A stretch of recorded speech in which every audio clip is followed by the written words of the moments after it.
So, to enable or disable active noise cancellation on AirPods while using them with Android, you have to follow this simple instruction. So first of all, insert both of the earbuds into your ear and ensure that they're securely placed there. This activates the proximity sensors necessary for switching modes.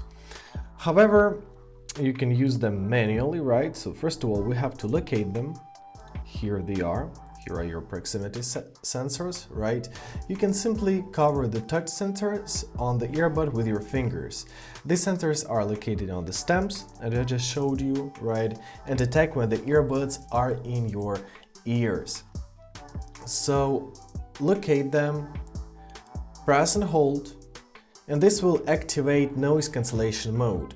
Then you gotta press and hold once again without releasing, and you should feel a slight vibration or hear a brief sound indicating that the mode has changed. So keep your finger on the sensor to toggle noise cancellation mode and transparency mode. With each switch, you'll notice a difference how external sounds are perceived, just like this. And basically, that's it. Try it, feel it.